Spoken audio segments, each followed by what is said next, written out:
21वीं सदी में लोग चंद्रलोक पर चले गए, चंद्रलोक पे चले गए, चंद्रलोक पर मंगल ग्रह पे चले गए। चंद्रलोक की बात इसलिए कह रहा हूं कि हमारी बहनें हैं जो हैं, इनको थोड़ा समझाने के लिए बता रहा हूं। ये जरूरी है कि जब हमारी बहनों को किसी को पेट से होती हैं और बच्चा पैदा होता है तो बच्चों को गोद में लेकर खेलती हैं, खिलाती हैं कि नहीं खिलाती हैं। जब खेलती हैं उनके साथ, बच्चे के साथ लोरी गाती हैं, चंदा मामा बच्चों को सिखाती हैं कि चंदा मामा, कहती है चंदा मामा आ जाओ, दूध की कटोरी में दूध भात खिलाने की गीत गाती हैं हमारी बहनें ना, गीत गाती हैं और बच्चे को बताती हैं कि वो चंदा मामा है और अपना भाई मानती हैं। अगर बच्चे का मामा हो गया तो उस लड़की का वो भाई हुआ कि नहीं चंद्रमा। मगर वही हमारी महिला जब करवा चौथ आती है तो उसे पति मान करके उसे चलनी के छेद से देखती हैं। हमारी बहनें ही देखते हैं, सही है कि गलत है? पति को नहीं, पति के रूप में उसे स्वीकार करके चलनी के छेद से देखती हैं। कहते हैं कि चलनी से देखेंगे तो पति की आयु बढ़ जाती है, हमारे पति की आयु बढ़ जाती है। बच्चों के साथ खेलती हो तो भाई बताती हो, और जब करवा चौथ आता है तो उसी को पति बताती हो। ये बात समझ में नहीं आती है। किसने पढ़ा दिया हमारी बहनों को? जरा सोचो दिमाग से। मैं दूसरी बात बोलता, मगर महिलाएं थे इसलिए मैंने पैटर्न नहीं बदल दिया। सोचा कि हमारे अगुआ नेताजी बैठे हैं, राजनीतिक चर्चा यही कर देंगे। आज मैं राजनीतिक चर्चा नहीं करूंगा। सामाजिक चेतना, सामाजिक जागृति पैदा करने के लिए बात मैंने शुरू किया। तो ये सब पाखंड को बहनों छोड़ना होगा। सबसे ज्यादा पूजा आरती में यही समय देती हैं।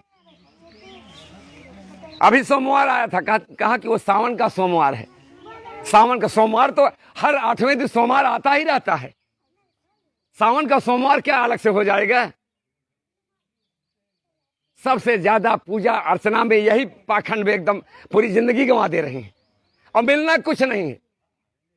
बच्चों को पढ़ाई लिखाई, दवा दारू की व्यवस्था नहीं है, तन पर कपड़े नहीं हैं, मगर पूजा, गंगा नहाने जरूर जाएंगी, गंगा स्नान करने के लिए, सैर सपाटा के लिए जरूर जाएंगी, बहाना बना करके। उनको बहाना चाहिए बस।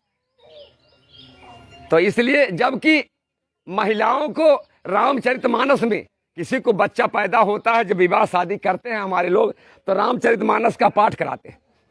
कहते हैं बेटा की शादी है, रामचरितमानस का पाठ करा दो। रामचरितमानस में 8 जगह पर महिलाओं का अपमान किया है तुलसीदास बाभन ने। तुलसीदास ने 8 जगह पर महिलाओं का अपमान किया है। पहला अपमान तो ये लिखा है कि ढोल गंवार शूद्र पशु नारी, नारी औरत को ही कहते हैं ना, लिखा है तुलसीदास नामक ब्राह्मण, ढोल गंवार शूद्र पशु नारी सकल ताड़ना के अधिकारी। जैसे ढोल पीटी जाती है, महिलाओं की पिटाई वैसे ही करना चाहिए। तो आपका अपमान है कि नहीं? आपको अपमानित की भी किया है। मगर जब बेटे की शादी करते हैं तो पति से कहते हैं कि अखंड रामायण करा दीजिए। अपने मुंह से अपना अपमान करते हैं खुद ही। फिर आगे लिखता है, नारी स्वभाव सत्य कभी कहीं, अवगुण 8 सदा उर रहें। महिलाओं का फिर अपमान किया कि महिलाएं इतना दुष्ट होती हैं कि इनके अंदर 8 अवगुण हमेशा रहते हैं। आपका अपमान भी किया है और उसके बाद भी आप पूजा करती हो उसकी। तो ये सिलसिला तोड़ो, खत्म करो। ये पाखंड है, कुछ है वो नहीं। कोई भी देवी देवता नहीं है। कर्म करो, पसीने की करो पूजा, गरीबी भाग जाएगी। मेहनत से सब कुछ होता है। दुनिया का सबसे बड़ा दार्शनिक कार्ल मार्क्स ने बता दिया कि दुनिया के मजदूरों एक हो जाओ। एक होने की बात कही और लाखों लोग मारे गए उस आंदोलन में, जिसका नतीजा है कि 8 घंटे की ड्यूटी बहाल हुई। नहीं तो जब सामंती युग था देश के अंदर, तब 24 घंटे हमारे लोगों से बेगार लिया जाता था। अगर गेहूं की कटाई थी, धान की कटाई होती थी, सोहता आराम करने के लिए अगर खड़े हो जाते थे तो कोड़े पर, पीठ पर कोड़े पड़ते थे और मारे जाते थे। 8 घंटे की ड्यूटी को कार्ल मार्क्स ने बहाल करवाया था पूरी दुनिया में। और डॉक्टर अंबेडकर ने उसको संविधान में लिखा कि आज की तारीख से 26 जनवरी 1950 के पहले ना तो किसी नाबालिग से काम लिया जाएगा, ना ही किसी लेबर से, मजदूर से, किसान से, किसी से 8 घंटे से ज्यादा ड्यूटी अगर ली जाएगी तो वो बेगारी मानी जाएगी। और 8 घंटे से ज्यादा ड्यूटी अगर लेते हैं तो उसे ओवर टाइम वेतन से दूना वेतन दिया जाएगा, ऐसा लिखा। तो ये अधिकार आपको किसने दिया? डॉक्टर अंबेडकर ने दिया कि किसी भगवान ने दिया, देवी देवता ने दिया? डॉक्टर अम्बेडकर हमारा भगवान है। तो आपकी तकदीर को बदलने के लिए, आपकी तकदीर के भविष्य का निर्माण के लिए कोई भगवान पैदा होने वाला नहीं है। मैं बता रहा हूं, आप अपनी तकदीर खुद बनोगे। हर व्यक्ति अपनी तकदीर का मालिक होता है। अपनी तकदीर अपने हाथ से लिखी जाती है। अगर मैं ना पढ़ा लिखा होता तो आज पेशे से वकील बनता और आपके बीच में आता क्या, मैं ये अंगूठा टेक रहता, अपने घर पर बैठता, खेती बाड़ी करता कि ना करता। हर व्यक्ति अपने भविष्य का निर्माता है, कोई भाग्य भगवान अलग से नहीं आता। तो साथियों, अपने भाग्य का निर्माता हर व्यक्ति है। और भगवान की बात बता दूं, जिसको आप लोग भगवान मानते हो कि भगवान ही हमको सब कुछ देता है, मैं उसकी बात बताता हूं। आप लोग किसको भगवान मानते हैं ना, किसको भगवान मानते हैं कि सब कुछ दे देंगे, पूजा भी होती है। मगर वही कृष्ण, महाभारत हुआ था, महाभारत के युद्ध में कृष्ण का बेटा अनिरुद्ध और नाती प्रद्युम्न मारा गया। और कृष्ण खुद बहेलिये के बाण से मर गए थे। कृष्ण बहेलिये के बाण से खुद मारे गए और उनका बेटा अनिरुद्ध और उनका नाती प्रद्युम्न महाभारत में मारा गया। भगवान थे, अपने नाती और अपने बेटे को नहीं बचा पाए। कैसे भगवान थे कि अपने बेटे और अपने नाती को नहीं बचा पाए। और इतना ही नहीं, हमारे लोग राम को भी भगवान मानते हैं कि राम भगवान है। राम जब लंका से रावण को जीत करके आया है, तो झूठी कहानी, काल्पनिक, मगर उदाहरण देने के लिए बता रहा हूं। जब राम जीत करके अयोध्या में आया तो अश्वमेध यज्ञ किया राम ने अश्वमेध यज्ञ किया। और अश्वमेध यज्ञ में घोड़ा छोड़ा जाता है कि जो घोड़े को पकड़ लेगा उससे लड़ाई होगी और उसको हम जीतेंगे। राम ने घोड़ा छुड़वा दिया और घोड़े की सुरक्षा के लिए अपने दोनों बेटों को लव और कुश को भेजा था। लव कुश को भेजा कि घोड़े की सुरक्षा करना और सेना अगर कोई पकड़ ले तो इससे लड़ाई लड़ना, जीत के आना। मगर उनका घोड़ा दौड़ता दौड़ता भागता कहां पहुंचा, काबुल, कंधार, अफगानिस्तान में पहुंचा। जब अफगानिस्तान में पहुंचा तो वहां पर जय और विजय नाम के दो चमारों ने पकड़ लिया उसको। जय और विजय नाम के दो चमारों ने पकड़ लिया और लवकुश दोनों भाइयों को तक्षशिला तक, यानी कश्मीर तक दौड़ा करके पीटा और पीट कर मार डाला। जय और विजय नाम के दो चमारों ने लवकुश दोनों भाइयों को तक्षशिला में मार डाला। ये बात जब राम को पता चली तो राम का सिर जो है लज्जा से झुक गया।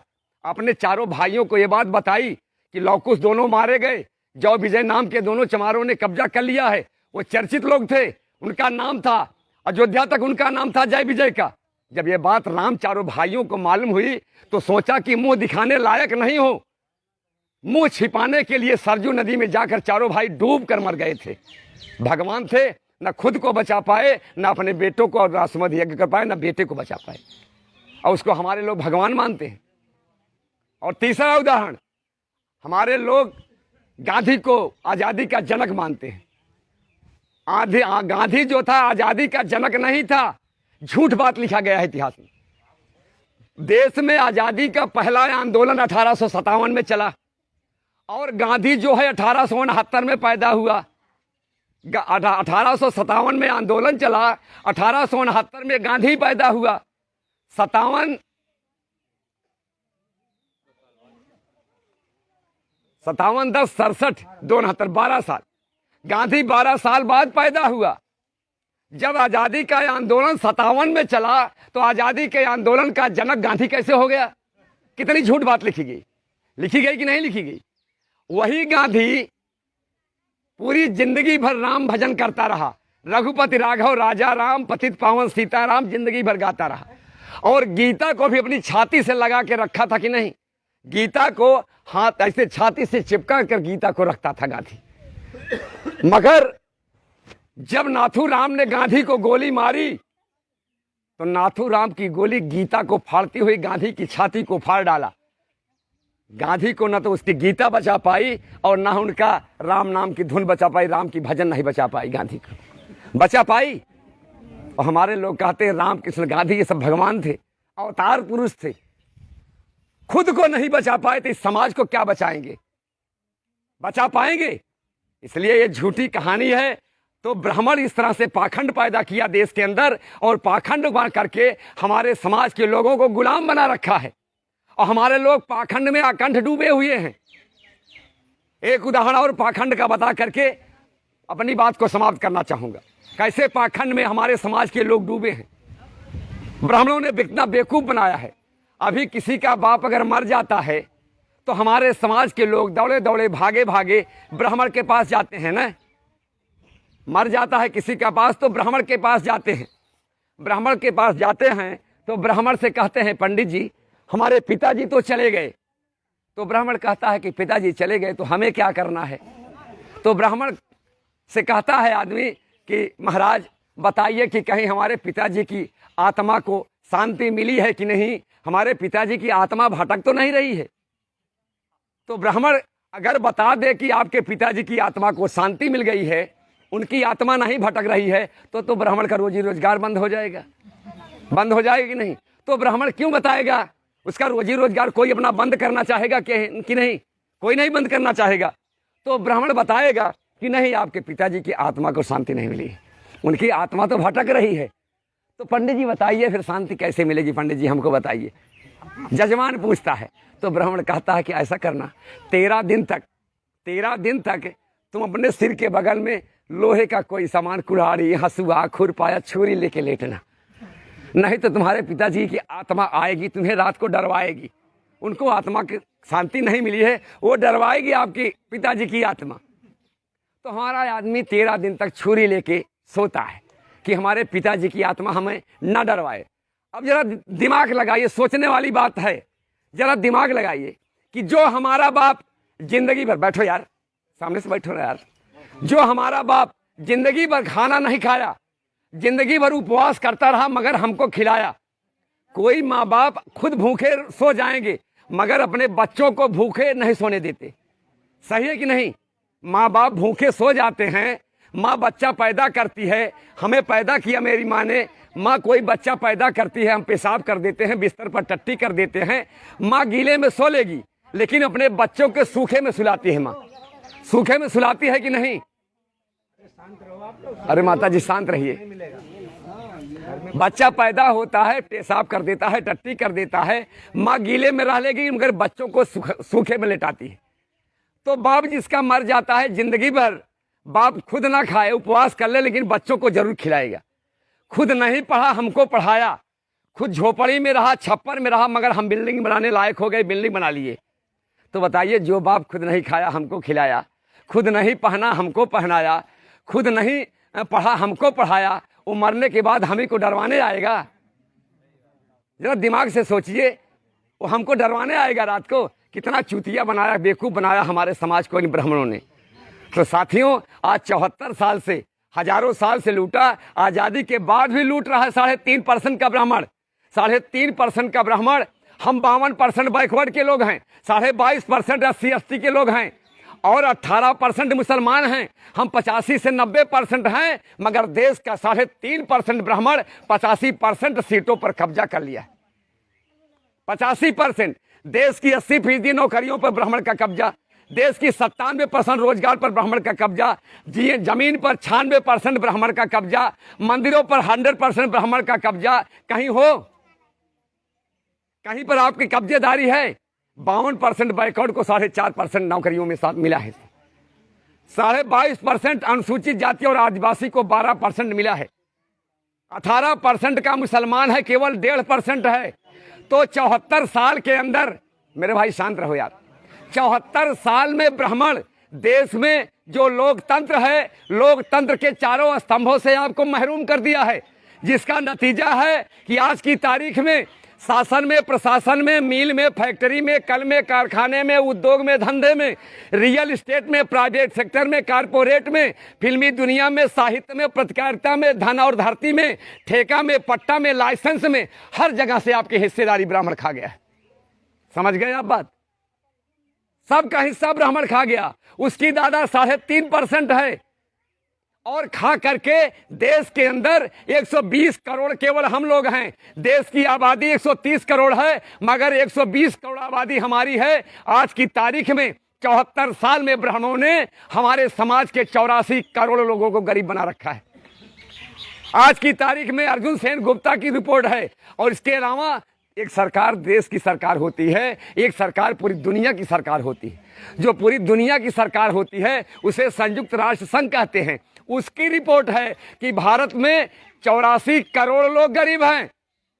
तो आजाद भारत में ये परिस्थिति किसने पैदा किया? जब अंग्रेज था 15 अगस्त 1947 को, तो देश की आबादी 34 करोड़ थी, केवल 11 करोड़ लोग गरीब थे, तिहाई लोग। आज 3/4 की गरीबी हो गई है, तो गरीबी बढ़ी कि नहीं? अगर गरीबी बढ़ी तो किसने गरीबी बढ़ाया? यही कांग्रेस और बीजेपी के लोगों ने बढ़ाया, ब्राह्मणों ने बढ़ाया, जो 74 साल से देश की सत्ता और व्यवस्था पर कब्जा किया है। इसने गरीब बनाया हमें। मोहम्मद रफी ने गाना गाया है, मोहम्मद रफी ने, सुनते होंगे आप लोग, गाना गाया है। क्या गाना गाया है? जहां डाल डाल पर सोने की चिड़िया करती है बसेरा, जहां डाल डाल पर सोने की चिड़िया करती है बसेरा, वो देश है भारत मेरा। तो इस देश का नाम भारत है, और ये सोने की चिड़िया था, विश्व गुरु था, विश्व महाशक्ति था, मगर सोने की चिड़िया जो देश कहा जाता था भारत, उसको आज गरीब देश बना दिया है ब्राह्मणों ने। जो विश्व गुरु कहा जाता था, उस विश्व गुरु, पूरी दुनिया के छात्र भारत में पढ़ने आते थे। हमारे पुरखों ने 4 यूनिवर्सिटी बनाया था भारत के अंदर। नालंदा विश्वविद्यालय हमारे पुरखों ने बनाया, तक्षशिला हमारे पुरखों ने बनाया, विक्रमशिला हमारे पुरखों ने बनाया, और वल्लभी विश्वविद्यालय हमारे पुरखों ने बनाया था। दुनिया के छात्र भारत में पढ़ने आते थे। भारत विश्व गुरु था, पूरी दुनिया को शिक्षा देने का काम किया। आपको जान के हैरानी होगी कि दुनिया के महान दार्शनिक और महान वैज्ञानिक सुकरात और उनके दोनों शिष्य प्लेटो और अरस्तु भी भारत में पढ़ने आए थे। श्रीलंका के कुमार मंगलम भी भारत में पढ़ने आए थे, जो महाकवि कालिदास के मित्र हुआ करते थे और राजा के लड़के थे। इतना महान भारत था। उस महान भारत को ब्राह्मणों ने इस कदर पैदा कर दिया कि आज इस कदर बना दिया भारत को कि आज की तारीख में दुनिया की रिपोर्ट है, सबसे बड़ी सरकार की रिपोर्ट है। और आपके पूर्व राष्ट्रपति प्रणब मुखर्जी ने भी लिखा इस किताब में, एक किताब में लिखा कि दुनिया की 200 यूनिवर्सिटी में भारत का नाम ही नहीं। ये परिस्थिति आजाद भारत में किसने पैदा किया कि जो भारत विश्व गुरु था, उसका आज दुनिया के 200 यूनिवर्सिटी में आज भारत का नाम नहीं। जो भारत विश्व महाशक्ति था, आज उसकी सीमाएं सुरक्षित नहीं है। उधर चाइना चांपता है तो उधर पाकिस्तान डांटता है। पाकिस्तान को तो मुसलमान के नाम पर केवल भारत की तरफ थूक दे तो बवाल मच जाता है। वो मुसलमान तो हमारा भाई है, ये 100% सही है। मुसलमान हमारा भाई है, लेकिन ब्राह्मण नंबर 1 का दुश्मन है। आपको अधिकार बाबा साहब डॉक्टर अंबेडकर ने संविधान की धारा 340 में दिया बैकवर्ड को आरक्षण। आज आरक्षण का विरोध कौन करता है? मुसलमान करता है कि ब्राह्मण करता है? बताइए कौन करता है? आपके आरक्षण का विरोध तो केवल ब्राह्मण करता है ना। तो ब्राह्मण दुश्मन हुआ कि मुसलमान दुश्मन हुआ? हमारे हक अधिकार का कभी मुसलमानों ने विरोध नहीं किया, बल्कि वोट दे करके हमें राजा ही बनाया। उसने जिसको राजा बनाया वो भले समाज के हित में काम ना किए हों, ब्राह्मण से मिल करके धोखेबाजी किए हों, मगर उन्होंने राजा बनाया। चाहे मुलायम सिंह यादव हो, चाहे मायावती हो, किया कि नहीं किया?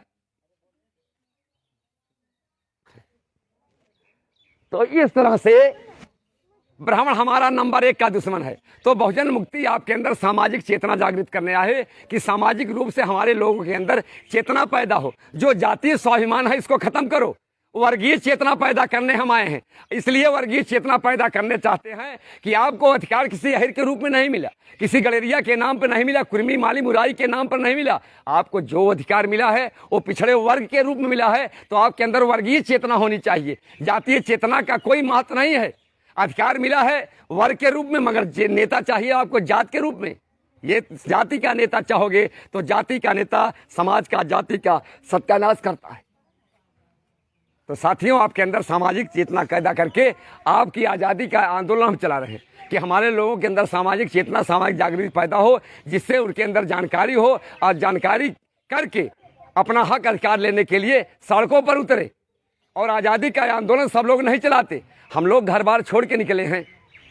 मैं भी पेशे से वकील हूँ, अच्छी खासी हमारे पास खेती बाड़ी है, हमारे पास एक ट्रैक्टर की खेती है, 15-20 बीघे का काश्तकार हूँ, हर तरह से संपन्न हूँ, मगर मुझे क्या जरूरत है? और पेशे से वकील हूँ, मैं अपने प्रतापगढ़ जिले का चर्चित वकील माना जाता हूँ। और चर्चित वकील ना होता तो आप जान लीजिए कि मैं 65 साल की आज़ादी बीत जाने के बाद भी कोई भी गड़रिया कुर्मी की और चमारपासी प्रतापगढ़ में वकीलों का प्रेसिडेंट नहीं हुआ था। मैं ब्राह्मण को हरा करके प्रतापगढ़ का पहला बार एसोसिएशन का प्रेसिडेंट मैं बना था। इस कलंक को मैंने मिटाया है और ब्राह्मण को हराया था। पता कर लेना प्रतापगढ़ जिले में। तो आपको आज़ादी दिलाने के लिए आया हूं। और आज़ादी का आंदोलन सब नहीं चलाते। आज़ादी का आंदोलन वो चलाते हैं जिनके मन में समाज का दर्द होता है, सामाजिक जागृति होती है। हम खुद पीड़ित नहीं हैं, हम मुकाबला कर सकते हैं, हम ब्राह्मण की पिटाई भी करते हैं। यहाँ तक कि आप यकीन मानो, मैं वकील था, वकील रहते हुए मैं 2 एसडीएम की पिटाई किया हूँ, 2 एसडीएम को मारा हूँ। सरकारी काम में बाधा डालने के मेरे खिलाफ मुकदमे बहुत हो गए हैं।